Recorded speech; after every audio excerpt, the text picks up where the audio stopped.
Hello, good evening, students. Today in 11th class physics, we are starting a new topic, impulse. हम लोग पहले impulse लेंगे, फिर उसके बाद बच्चों impulse momentum theorem लेंगे. तो अभी हम लोग इसमें ये कहते हैं कि न्यूटन सेकेंड लॉ से हम लोगों को मालूम है that force is equal to delta P by delta T. तो इसमें अभी हम लोग ये कहते हैं कि force into the time duration. Force into the time duration for which the force acts on the object will be equal to change in momentum, है ना. तो अभी हम लोगों ने बोला फोर्स और टाइम का जो प्रोडक्ट है उसको अगर अभी हम लोग देखें this is equal to change in momentum.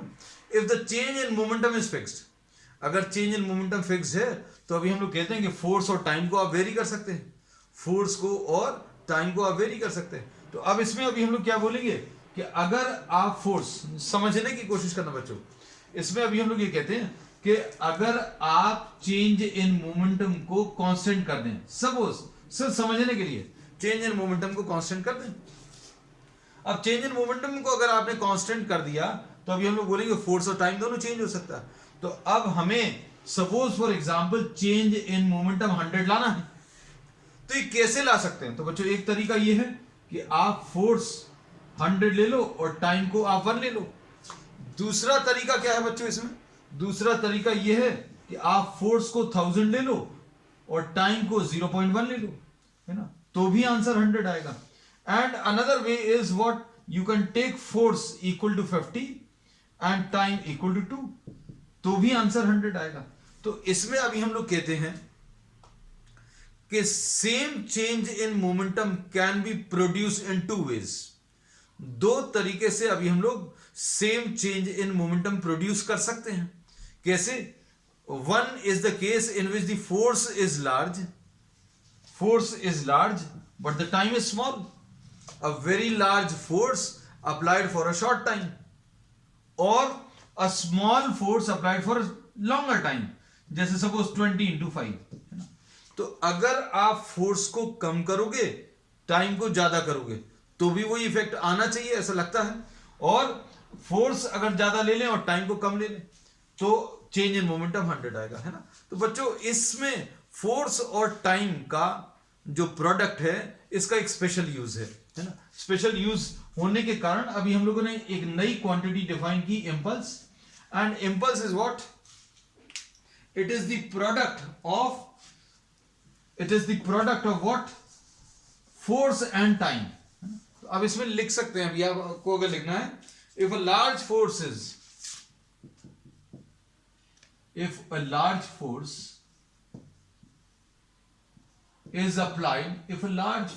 is applied for a small time interval,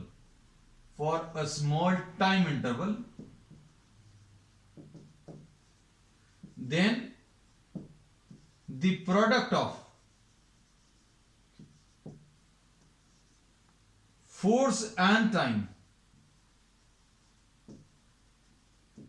is called impulse. तो बच्चों ये लार्ज फोर्स होना जरूरी है? बिल्कुल जरूरी नहीं. You can have a small force large time interval, but we say generally impulse is referred to as the product of the force and time. Force और टाइम का प्रोडक्ट अभी हम लोग इसको कह सकते हैं, है ना. अब इसका प्रैक्टिकल एग्जांपल अभी हम लोग देखें, अच्छे समझना. कार में जो बच्चों एयरबैग्स प्रोवाइडेड रहते हैं, कार में एयरबैग्स प्रोवाइडेड रहते हैं, आपको मालूम होगा, फॉर सेफ्टी पर्पसेस. तो अभी हम लोग कहते हैं car is moving with some velocity, car की कुछ वेलोसिटी है सपोज 100 km/h और ये ऐसी ही स्पीड में काम करते हैं. और जब ये इसका कहीं पर कोलिजन होता है और इफ सम इमरजेंसी अकर्स, कहीं पर अगर इमरजेंसी होगी तो फाइनल वेलोसिटी बच्चों, फाइनल वेलोसिटी कितनी? 0 हो जाएगी. अब इसमें एयरबैग्स प्रोवाइडेड होने के कारण क्या इफेक्ट आएगा वो भी बता रहे हैं. देखो इसमें अभी हमने बोला कि इनिशियल वेलोसिटी बच्चों अच्छे समझना, फील करना सारी चीजों को. Initial velocity 100 km/h, final velocity 0. Change in momentum, suppose we are talking of the person who is riding the car, जो ड्राइवर है कार का, उसका चेंज इन मोमेंटम की बात करें तो चेंज इन मोमेंटम बच्चों कितना आ जाएगा? Change in momentum will be equal to mass into velocity final minus mass into velocity initial. तो इन दोनों को अगर आप सॉल्व करें तो ये कितना आ जाएगा, मास सपोज 50 है और v बच्चों 0 है, u कितना है, u 100 है।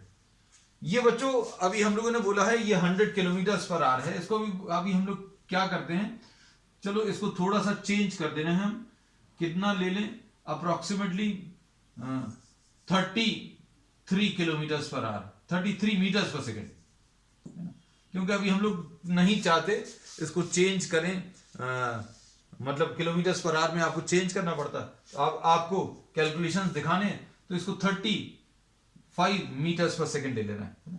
तो इनिशियल वेलोसिटी बच्चों 35 मीटर्स पर सेकेंड है। तो एक कार मूव कर रही है, कितनी वेलोसिटी से मूव कर रही है, 35 मीटर्स पर सेकेंड। आप इसको 3.6 से मल्टीप्लाई करना तो ये बच्चों 100 के ऊपर ही आने वाली है ना। तो इसमें अभी हम लोग ये बोलते हैं कि इनिशियल वेलोसिटी बच्चों कितनी है, 35 metres per second, final velocity 0 है, चेंज इन मोमेंटम ऐसा कुछ आ जाएगा।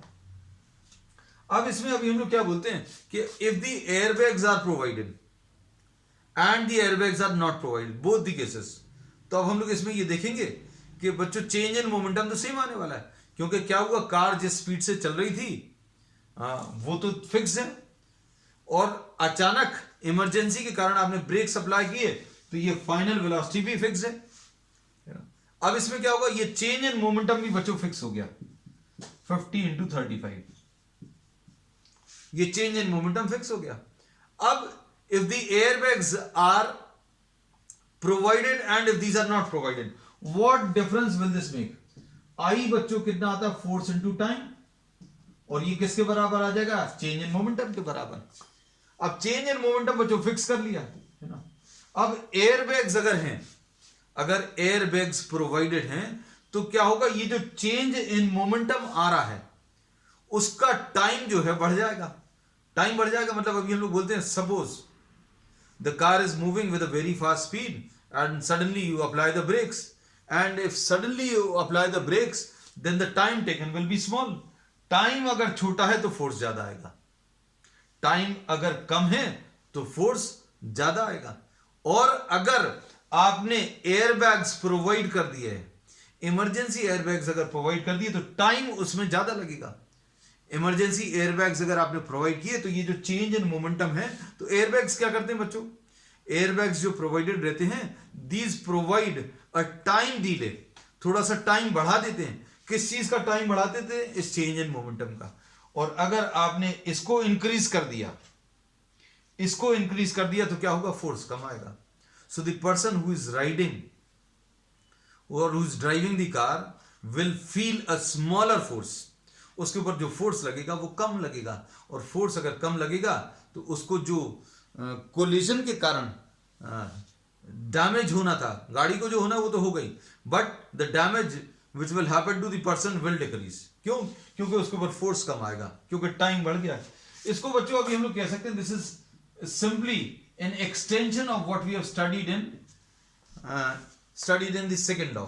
सेकंड लॉ में अभी हम लोगों ने यही पढ़ा था कि भाई टाइम आप बढ़ा दोगे तो क्या होगा, फोर्स कम आएगा। वही चीज अभी हमने इसमें बोली, चेंज इन मोमेंटम फिक्स है, आपने टाइम इंक्रीज कर दिया एयरबैग्स के कारण और उससे फोर्स डिक्रीज हो गया, है ना। कई जगह ऐसी रहती हैं जहां पर आपको फोर्स बढ़ाना पड़ता है, कहीं कहीं पर आपको फोर्स कम करना रहता है, कहीं पर आपको फोर्स बढ़ाना पड़ेगा और कहीं पर फोर्स आपको कम करना पड़ेगा, है ना। तो ये चीज बच्चों अलग अलग रिक्वायरमेंट्स हैं। Suppose if you are driving a nail, कहीं पर दीवार में आप कील ठोक रहे हैं तो आप धीरे धीरे स्ट्राइक करोगे, या एक कांस्टेंट फोर्स बहुत सारे समय के लिए लगाकर रखोगे, है ना, तो क्या होगा, उसमें कोई इफेक्ट नहीं पड़ेगा। But you what you are doing, what you are applying, you are throwing the hammer on this, है ना, literally you are throwing the hammer on the nail, है ना। So what you are doing, you are transferring some momentum. इसमें कैसे transfer किया बच्चों, time जो है वो कम कर दिया। टाइम अगर आप कम कर दोगे तो क्या होगा बच्चों, फोर्स ज्यादा आ जाएगा, तो larger force will be exerted, है ना। तो अब इसमें इंपल्स का जो अभी हमें प्रैक्टिकल एप्लीकेशंस है वो पता चल गए, है ना। तो इंपल्स क्या चीज है बच्चों, impulse is the product of force and the time, है ना। तो अब हम लोग इसको ऐसा कह सकते हैं, F is equal to dp by dt होता है, तो F is equal to dp by dt लिख लिया, है ना। तो अब हम लोग इसमें क्या लिखेंगे, impulse di will be equal to F into dt, sorry dt के ऊपर वेक्टर साइन नहीं आएगा, F इंटू dt, और F इंटू dt को अभी हम लोग क्या लिख लेंगे, dp लिख देंगे बस। So small change in impulse will be equal to what, the change in momentum, है ना। और अब क्या करेंगे बच्चों, इसको देखकर अभी हम लोग इसकी यूनिट्स भी बता सकते हैं। यूनिट्स क्या आएंगी बच्चों, न्यूटन इंटू सेकेंड्स आएगा, एक तो ये कह सकते हैं, और दूसरा मोमेंटम के बराबर है इसलिए केजी मीटर्स पर सेकेंड, एक ही यूनिट आ गई, है ना। और फॉर्मूला बच्चों ये आ गया। और अगर ये force, if the force acts from t equal to t1 to t equal to t2, अगर ये force t equal to t1 से लेकर ये t equal to t2 तक चल रहा है, तो क्या होगा बच्चों, F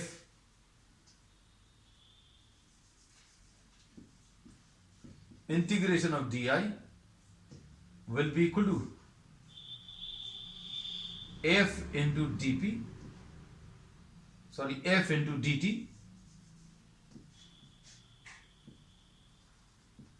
this will be equal to integration of dp। Integration का साइन लगा दिया बच्चों, और कहां से कहां तक कर लिया बच्चों, इसमें t इक्वल टू t1 से लेकर बच्चों कहां तक, t is equal to t2 तक, है ना। अब इसके बाद क्या लिख सकते हैं बच्चों, इसमें मोमेंटम बच्चों P1 से P2 तक चेंज हो रहा है, तो अब इसको क्या लिख लेंगे, change in momentum, total change in momentum will be what, P from P1 to P2, so this will be equal to what, P2 minus P1। तो इसका इंटीग्रेशन करने पर बच्चों P2 माइनस P1 मिल गया, और ये इसको अभी हम लोग टोटल इंपल्स बोलेंगे।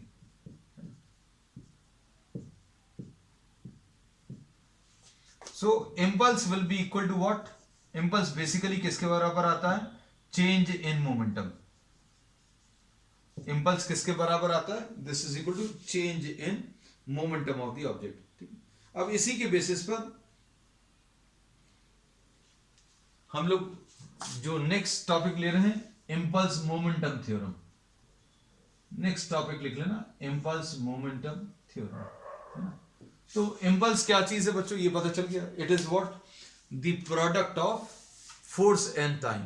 कहीं कहीं पर अभी हम लोग बोलते हैं फोर्स ज्यादा करने की जरूरत पड़ती है, कहीं पर फोर्स कम करने की जरूरत पड़ती है ना। तो अभी हमने दोनों के एग्जांपल्स आपको बताए हैं, फोर्स कहां पर ज्यादा करना पड़ेगा, फोर्स कहां पर कम करना पड़ेगा। Collisions, when cars are moving at very high speeds, तो कोलिजन्स में ड्राइवर्स जो हैं कोलाइड करते समय डैशबोर्ड से या सामने विंड स्क्रीन से टकराते हैं, है ना, and it causes lot of damage और injury to the person who is driving the car. And to prevent that damage हम लोग क्या करते हैं बच्चों, ये जो कोलिजन में चेंज इन मोमेंटम आने वाला है, ये चेंज इन मोमेंटम, ये चेंज इन मोमेंटम में अभी हम लोग टाइम बढ़ा देते हैं। ये एयर बैग्स में की मदद से अभी हम लोग चेंज इन मोमेंटम तो नहीं इफेक्ट कर सकते। क्यों नहीं इफेक्ट कर सकते बच्चों, जो गाड़ी कोलाइड कर रही है उसका इनिशियल वेलोसिटी और फाइनल वेलोसिटी फिक्स है, फाइनल वेलोसिटी 0 है। इनिशियल वेलोसिटी किसी की 100 होगी, हो सकता है किसी की 120 हो, लेकिन मैथमेटिकल कैलकुलेशंस में बच्चों अगर कोई आदमी 100 किलोमीटर पर आवर से जा रहा है, फाइनल वेलोसिटी 0 है, तो ये फिक्स कर दी। अब हम लोग क्या कर सकते हैं बच्चों, एयरबैग्स अगर नहीं प्रोवाइड करेंगे तो टाइम इस चेंज में बहुत कम आएगा, और टाइम अगर बहुत कम है तो फोर्स ज्यादा आएगा। तो टाइम बढ़ा दिया, टाइम कैसे बढ़ाया, एयरबैग्स प्रोवाइड करते हैं। तो बच्चों अब नेक्स्ट अभी हम लोग इसमें ले रहे हैं इंपल्स मोमेंटम थ्योरम, है ना। तो इंपल्स मोमेंटम थ्योरम क्या बोलता है, impulse momentum theorem it states that the impulse of a force, the impulse of a force is equal to the change in momentum of the object। इसी को अभी हम लोगों ने थ्योरम के फॉर्म में बोल दिया कि इंपल्स जो है बच्चों किसके बराबर आ जाएगा, इंपल्स जो है किसके बराबर आएगा, एफ इंटू डेल्टा टी, और एफ इंटू डेल्टा टी क्या है बच्चों, डेल्टा पी। तो impulse of a force is equal to what, the change in momentum of the object. चलो अब नेक्स्ट टॉपिक है बच्चों इसमें conservation of momentum.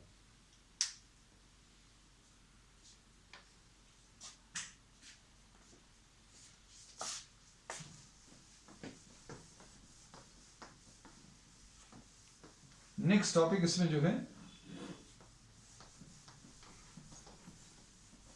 That is law of conservation of momentum बच्चों है, law of conservation of momentum.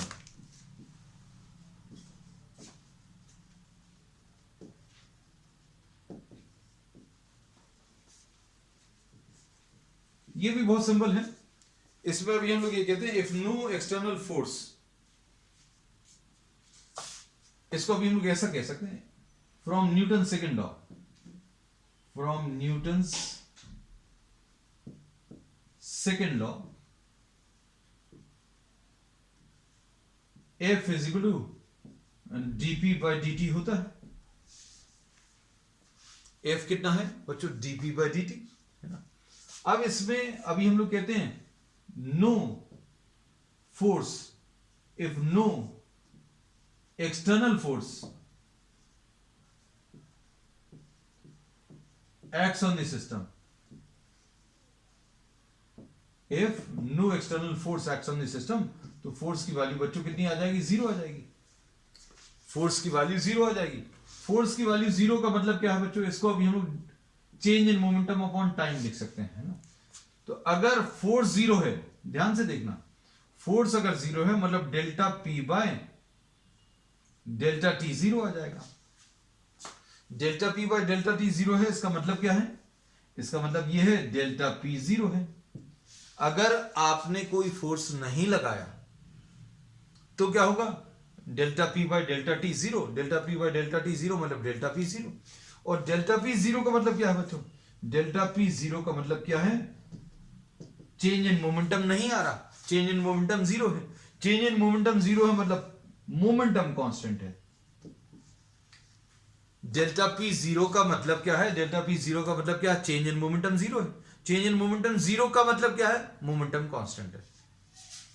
बस simple सी चीज है। If no external force acts on the system, अगर कोई एक्सटर्नल फोर्स नहीं काम कर रहा, then momentum of the system remains constant, है ना। तो इसके भी बहुत सारे प्रैक्टिकल एग्जांपल्स हैं, है ना। Suppose a person is deboarding a boat, बच्चों किसी बोट में से कोई आदमी अगर शोर पर, किनारे पर उतर रहा है, एक वो एग्जाम्पल है। तो उसमें अभी हम लोग देखते हैं बोट पीछे की तरफ खिसक जाती है, ये इसका एग्जाम्पल है, क्योंकि कोई एक्सटर्नल फोर्स तो नहीं लग रहा।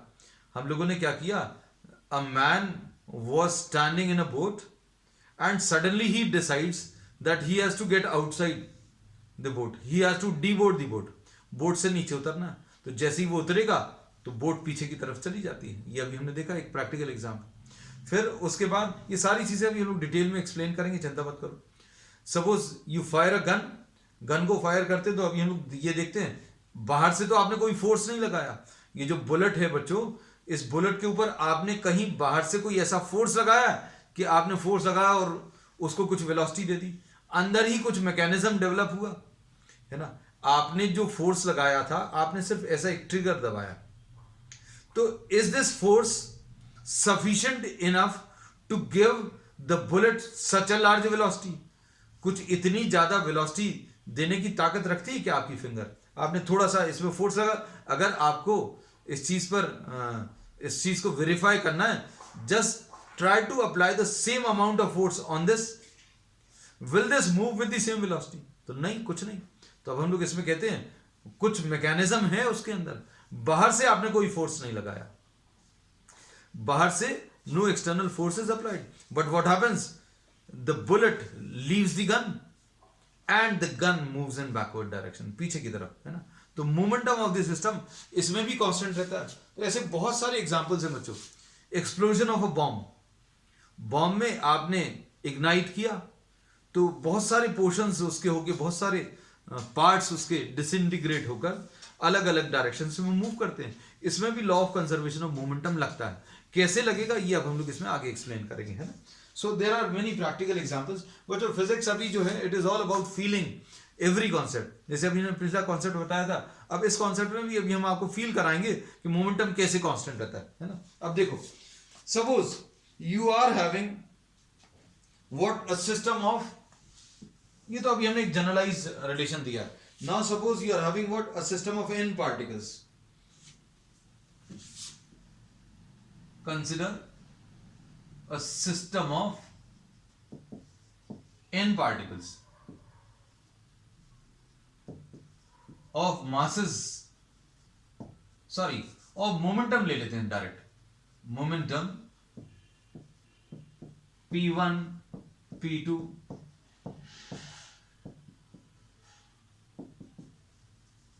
of masses लिख रहे थे, तो उससे ज्यादा अच्छा लिखेंगे having momentum p1 p2 p3 and so on up to pn। ठीक है। अब इसमें बच्चों क्या कह सकते हैं, total momentum of the system बच्चों,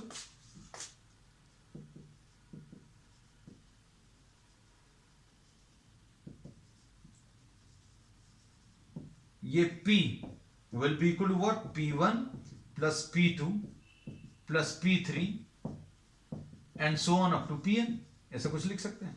और F क्या होता है बच्चों, according to the second law we can say F will be equal to dp by dt। F will be equal to dp by dt, ऐसा कुछ लिख सकते हैं। अब इसमें क्या बोल सकते हैं, F अगर dp by dt के बराबर है तो अब हम लोग क्या बोलेंगे, this will be equal to d by dt of p1 plus p2 and so on up to pn, ऐसा लिख सकते हैं। If no force acts on the system, if no force is acting on the system,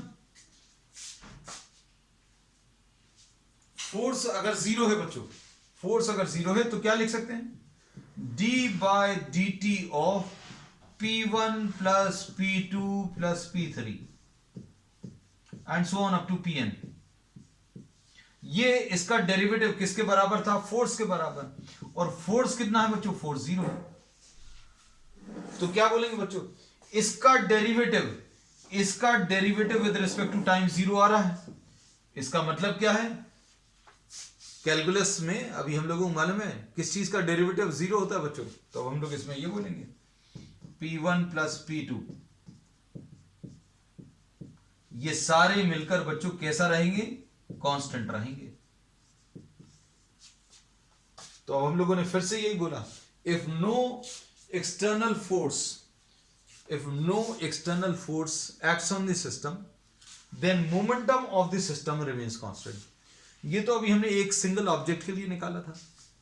अब ऐसे ही अभी हम लोगों ने we are taking many particles and if no external force is acting on the system, then momentum of the system will remain constant। ठीक है, तो statement अभी आपको मालूम होना चाहिए। स्टेटमेंट क्या है बच्चों, if no external force acts on the system, then momentum of the system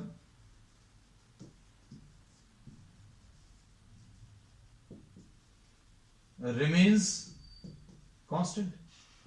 अगर बाहर से आप कोई फोर्स नहीं लगा रहे हैं तो क्या होगा बच्चों, if you are not applying any force, then total momentum of the system will remain constant, है ना। ये चीज याद रखना बच्चों, बहुत सिंपल सी चीज है ना।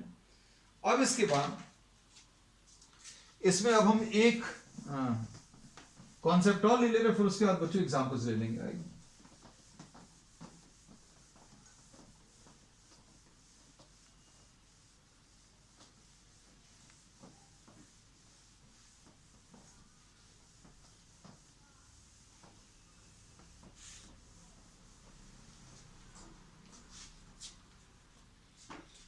चलो अच्छा, इसमें पहले एग्जांपल ले लेते हैं बच्चों, है ना। एग्जांपल्स,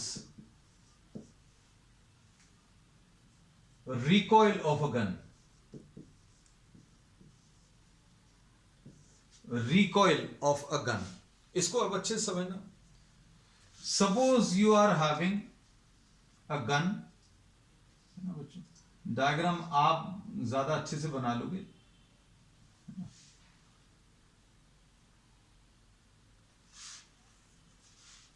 गन ठीक बनी है ना? ठीक है. चलो ये ट्रिगर भी बना देते हैं, किसी को ये नहीं लगे बिना ट्रिगर की गन है. अब इसमें क्या होगा? When you fire the gun, तो अब इसमें क्या होगा? Mass of the gun is m and mass of the bullet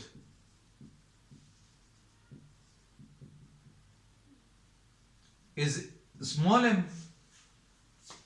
mass of the gun बच्चों m है, mass of the bullet small m. Gun बड़ी है, उसका मास कैपिटल M लिख दिया, बुलेट छोटी है, उसका मास स्मॉल m लिख दिया. ठीक. अब when this is fired what will happen? अब इसको जब फायर कर देंगे तो ये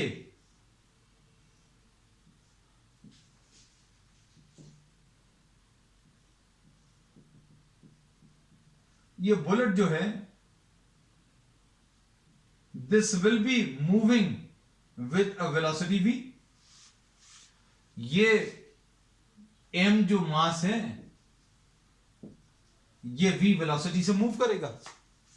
and there will be a recoil. बच्चों ये गन भी मूव करेगी. और ये कैसी मूव करेगी, ये अगर किसी को नहीं मालूम है तो अभी हम कैलकुलेशंस करके बताएंगे. वैसे most of the students must be knowing this thing कि गन को अगर आप फायर करते हो, यू यूज, अगर थोड़ी सी हैवी गन है तो you tend to use both the hands. दोनों हाथों से आप गन को पकड़ के फायर करते हो, so that it recoils. When it recoils in backward direction तो उसकी वजह से कुछ डैमेज नहीं हो. And when you are having LMGs etcetera, machine guns अगर हैं, तो फायर करते समय what the soldiers do, they make use of this shoulder.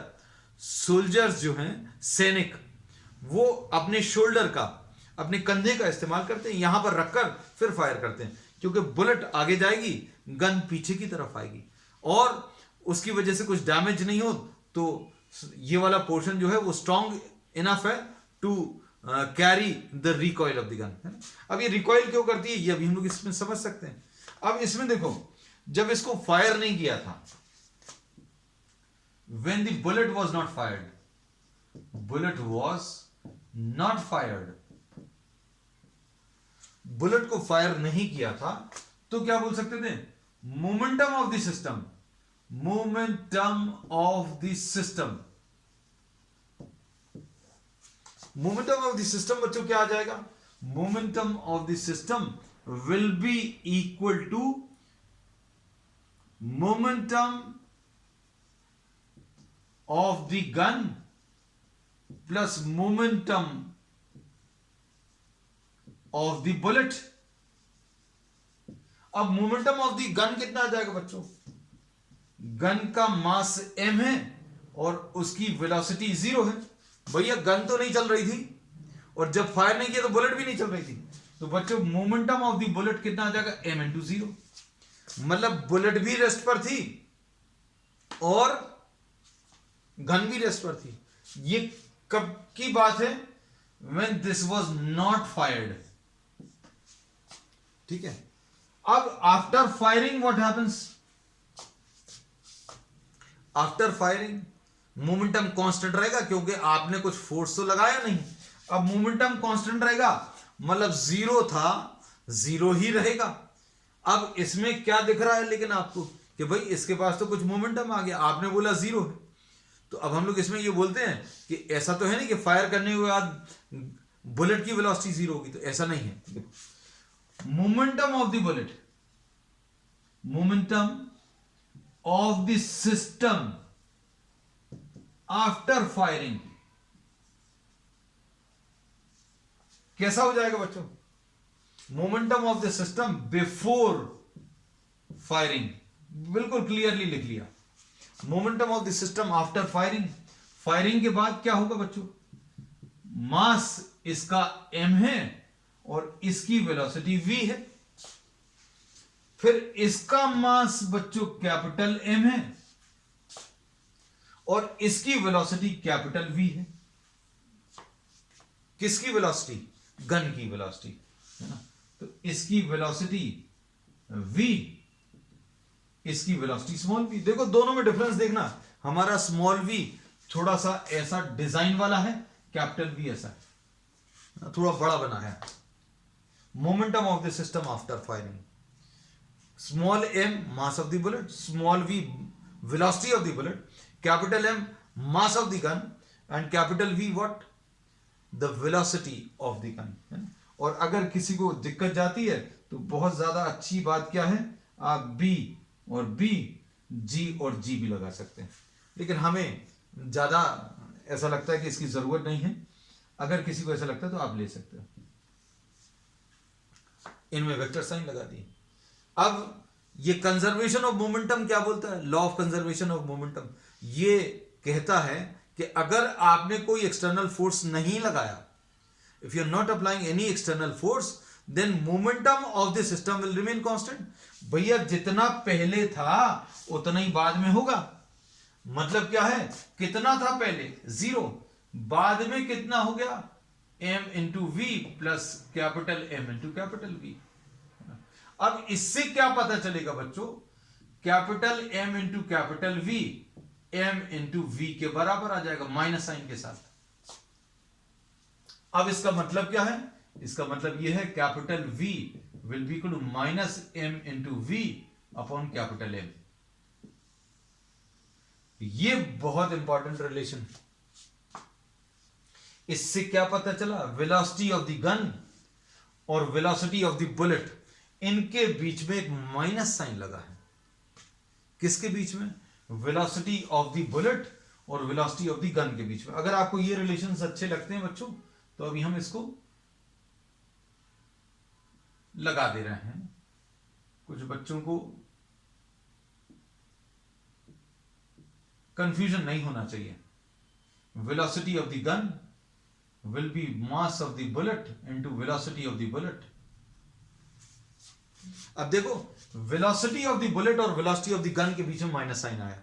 दो वेक्टर्स अगर रिलेटेड हैं और बीच में माइनस साइन लगा है, मतलब ये ऑपोजिट डायरेक्शन में, मतलब velocity of the bullet obviously इधर की तरफ रहेगी, तो velocity of the gun, velocity of the bullet ऐसी रहेगी, velocity of the gun opposite direction में आएगी। और इसमें अच्छे से एक चीज और समझ लेना, क्या? कि भैया कौन सा मास ज्यादा है, कौन सा वाला मास ज्यादा है। तो अभी हम लोग इसमें ये बोलेंगे बच्चों, क्या?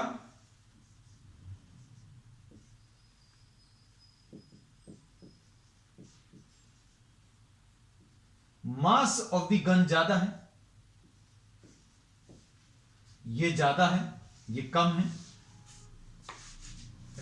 इसलिए velocity of the gun will be smaller than, magnitude of velocity of the gun will be smaller than velocity of the bullet. और मालूम भी है बच्चों, बुलेट जितनी स्पीड से जाती है उतनी स्पीड से गन तो नहीं जाएगी। क्यों? क्योंकि भाई कुछ मोमेंटम, अब इसको सिंपल भाषा में समझना। हमने ये बोला ये बच्चों गन है, ये बुलेट है अपनी।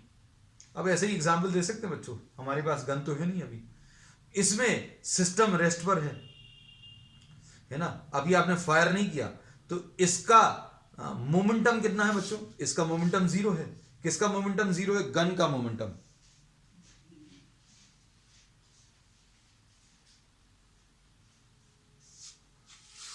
तो गन का मोमेंटम बच्चों 0 है। क्यों? क्योंकि इसकी वेलोसिटी 0 है। बुलेट अभी गन का ही पार्ट है, इसलिए इसकी वेलोसिटी भी 0 है। मतलब इसको फायर करने के पहले इस सिस्टम का मोमेंटम 0 था। इस सिस्टम का मोमेंटम कितना बच्चों? 0 है। ना तो ये गन मूव कर रही है, ना ये बुलेट मूव कर रही है। अब क्या होगा? इस सिस्टम में से बुलेट निकलकर इस तरफ चली जाएगी। इस सिस्टम में से क्या होगा? बुलेट निकलकर इस तरफ चली गई, मतलब मास इंटू वेलोसिटी इधर चला गया। अब हमें क्या करना है बच्चों? पहले जब इसको जब गन को फायर नहीं किया था,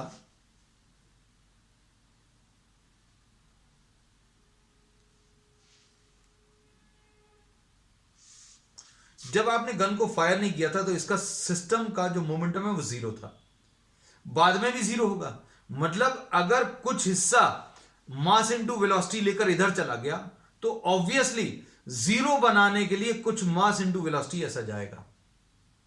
बहुत सिंपल कॉन्सेप्ट है, ये सब जगह अप्लाई होगा। जो बुलेट और गन का एग्जाम्पल है वो सभी जगह अप्लाई होगा बच्चों, सभी जगह। हमने बोला ये रेस्ट पर था, इसका मोमेंटम सिस्टम का जीरो था।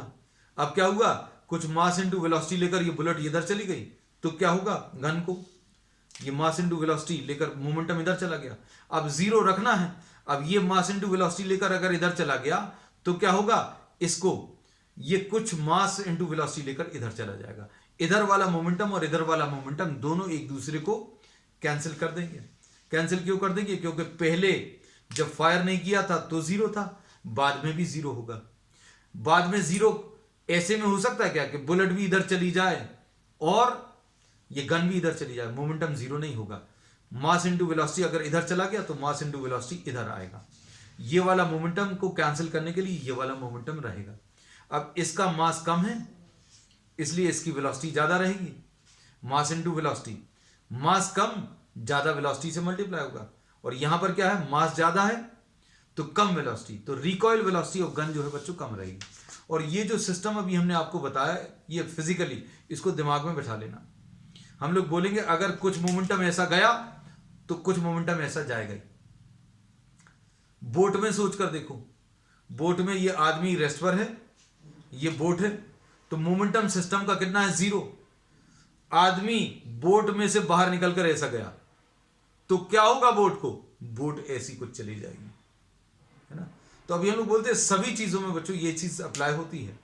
बॉम्ब अगर एक्सप्लोड होगा, बॉम्ब एक्सप्लोड होगा तो कुछ हिस्सा मास इनटू वेलोसिटी लेकर ऐसा जाएगा और कुछ हिस्सा मास इनटू वेलोसिटी लेकर ऐसा जाएगा। कुछ हिस्सा मास इनटू वेलोसिटी लेकर ऐसा गया तो कुछ हिस्सा मास इनटू वेलोसिटी। अगर इसका मास ज्यादा है तो वेलोसिटी कम होगी, इसका मास अगर कम है तो वेलोसिटी ज्यादा होगी।